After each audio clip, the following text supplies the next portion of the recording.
Senwen, lilinawin ko po, matibay po at malinaw din yung panindigan ng Kongreso. Kaisa niyo po kami.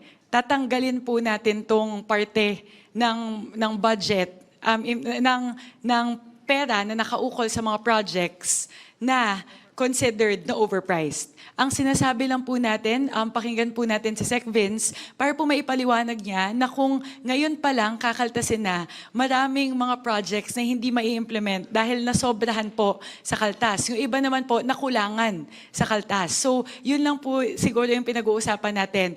Kaisa niyo po kami. Gusto nating tanggalin yung parte na overpriced. Pero siguro po, mas malinaw, kung okay lang po, Senwin, let's turn it over to Sec. Vince. If I may make a motion to please invite Secretary Vince Dizon to be a resource person to the bicameral conference. Before we call the resource persons, allow our members to say their piece and also to echo their sentiments para ho at least malaman ho natin lahat kung ano yung sa loobin po ng isa't isa. Senwin, if I may, kasi po, perhaps the best approach would be to let Sec. Vince present, and then if all the conferees have questions, because he will be the best person to answer the questions. Actually, with all due respect, dahil pinag-aralan din ho namin to, no? Pinag-aralan din po natin to. Alam natin yan lahat. Siguro bago ho natin patawag siya, ay bigyan ho natin pagkakataon po ang isa't isa na magbigay ho ng kanilang pahayag. So we recognize Senator Erwin Tulfo. Thank you, Mr. Chair, Madam Chair. Gusto ko lang po maliwanagan na bakit po natin ipapatawag ang Secretary po ng Department of Public Works and Highways. And when in fact this is a bicameral conference committee, conference po between the lower house and the upper chamber. Di po ba ng Congress and the Senate? Wala naman po nakalagay dito na kasama po executive. Ang tanong ko po kasi, we have given them ample time, Madam Chair, to the opportunity to explain during the committee hearings. Committee hearing po sa Congress, committee hearing po namin dito sa Senate, ganun din po sa plenary debate sa Congress, plenary debate dito sa Senate. Ang worry ko lamang, Madam Chair, Mr. Chair, is that we might be creating a precedent na baka hindi na po tayo matapos na tuwing pag meron po tayong pagdidiskusyonan na budget ng isang department o ng ahensya, kailangan po natin ipatawag lagi ang secretary para magpaliwanag sa Bicameral Conference Committee, Madam Chair, Mr. Chair.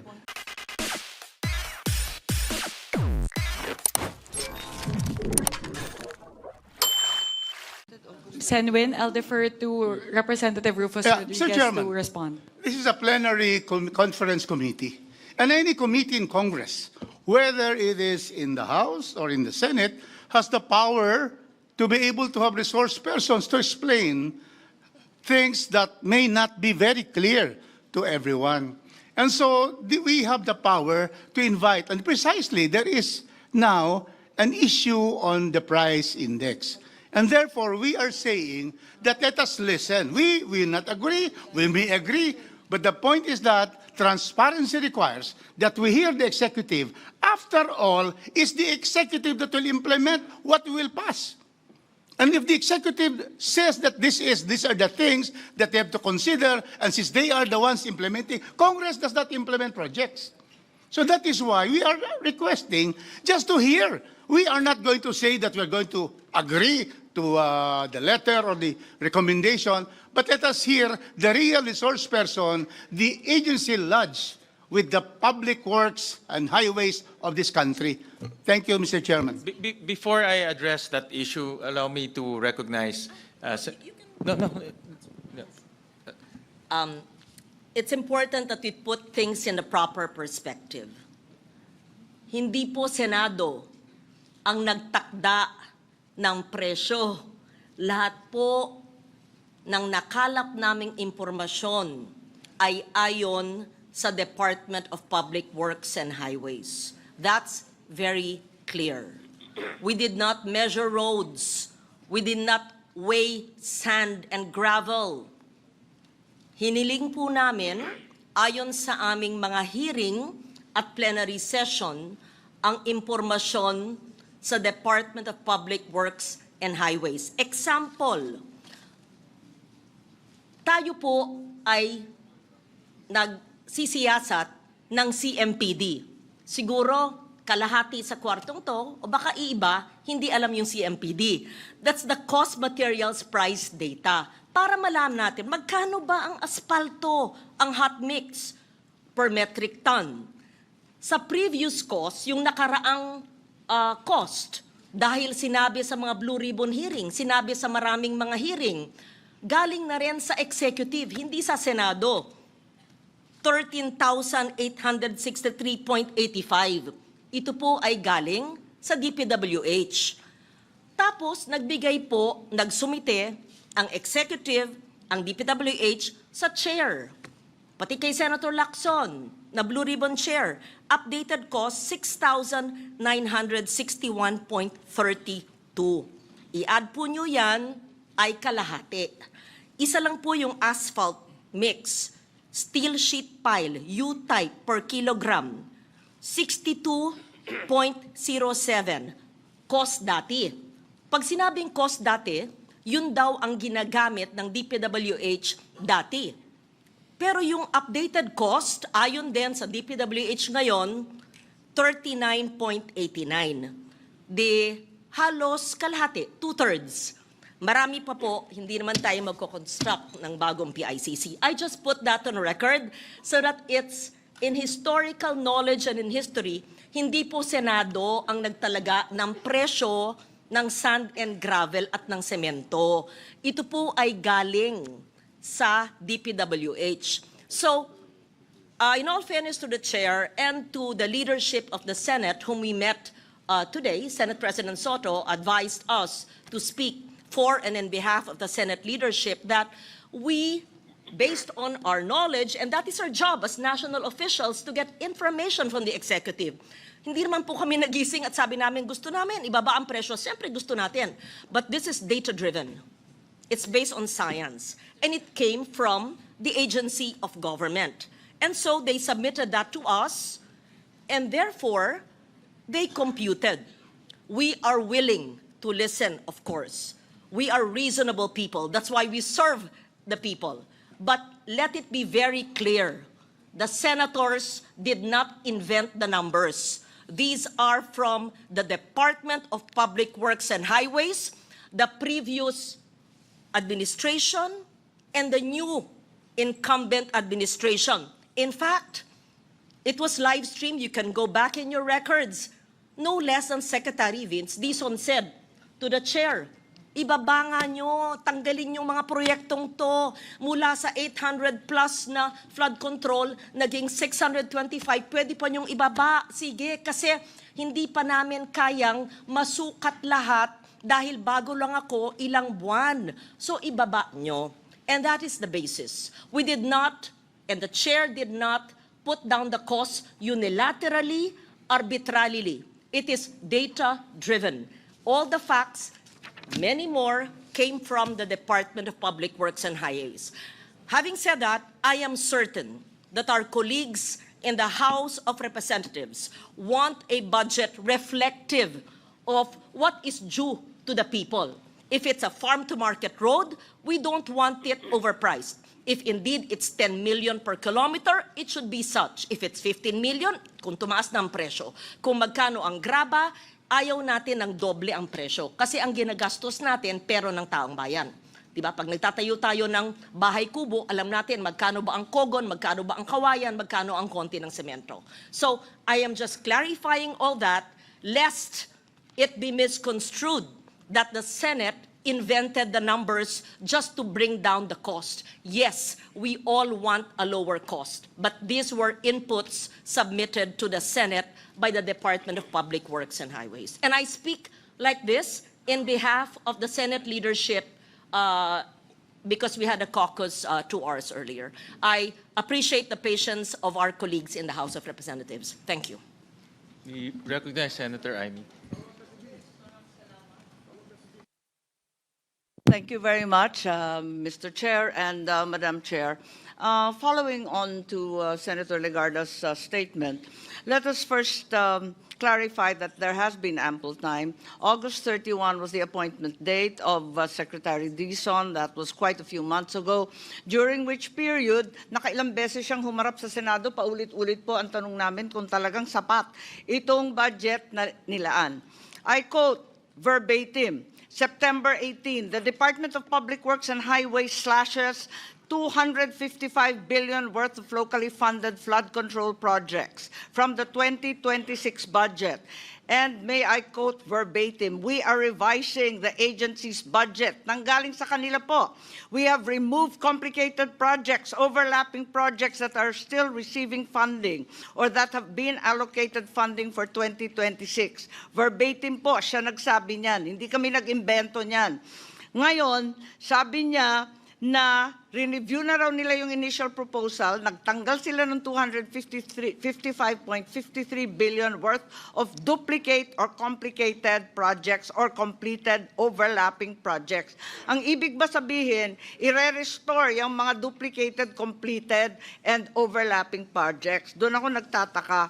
At ano ang garantiya natin na sa loob ng 2 buwan na naman, after 2 months, he may change his mind again, as he has, apparently, yesterday. So from September 18, kahapon, December, nako, baka naman sa Pebrero, iba na naman ang usapin. Ayoko naman ng ganito.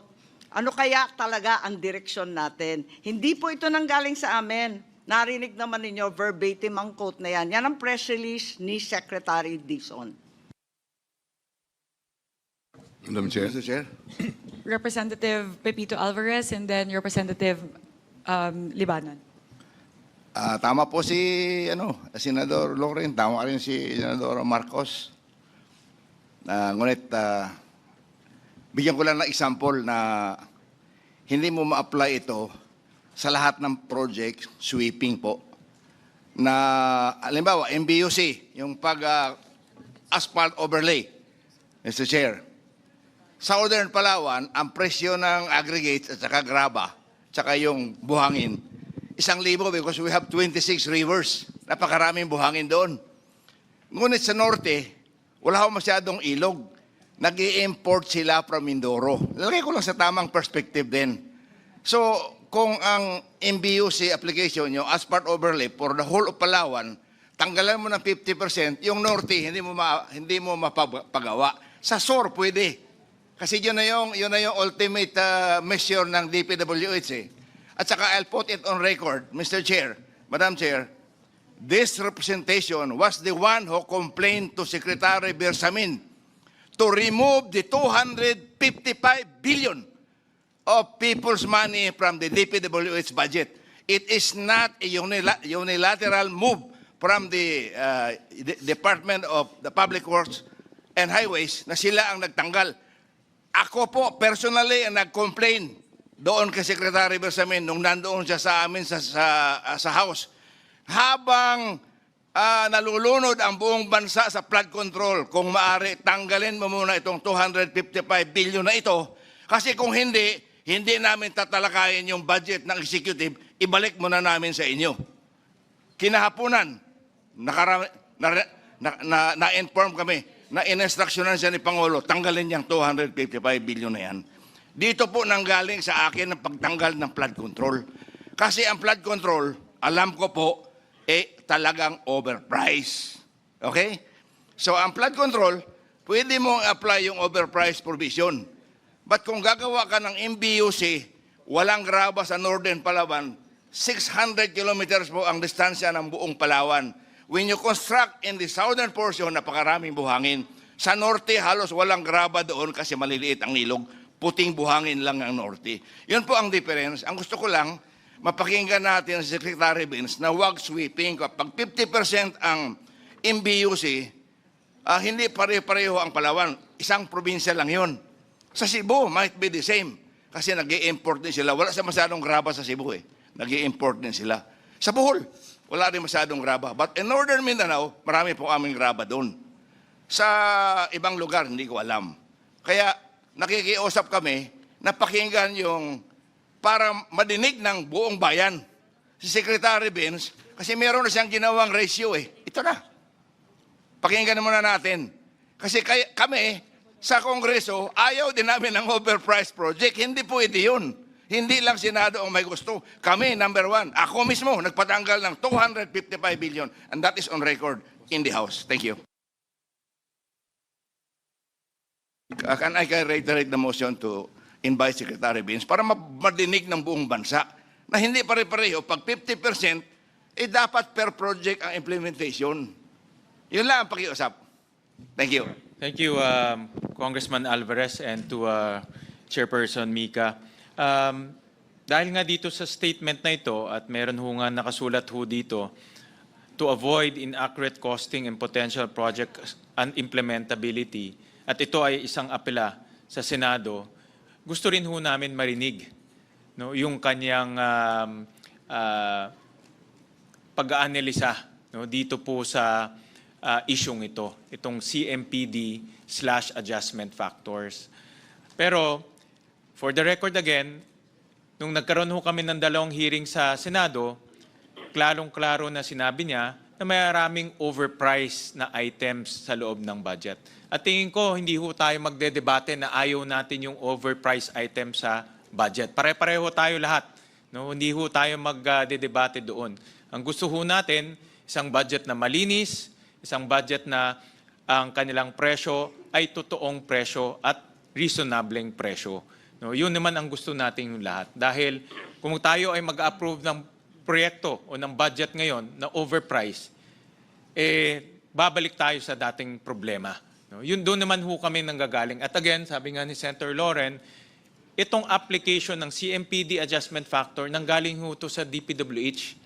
Hindi ho kaya ng Senado, wala ho kaming mga engineers, wala ho kaming mga taong kayang mag-apply ng ganun. Ito galing ho sa DPWH. Kaya doon ho namin kinuha at for the record, sinupply rin ho sa amin yung mga adjustment factors na yun formally at doon ho namin in-apply. Dahil sa Senado, ang aming direksyon ay ma-apply yung tamang presyo sa mga proyekto. So, Madam sige po. Chair? Yeah. Yes, very quickly, Madam Chair? Mr. President, Mr. Chairman, very quickly. Hindi lamang kasi yung overpriced sa flood control ang ating concern.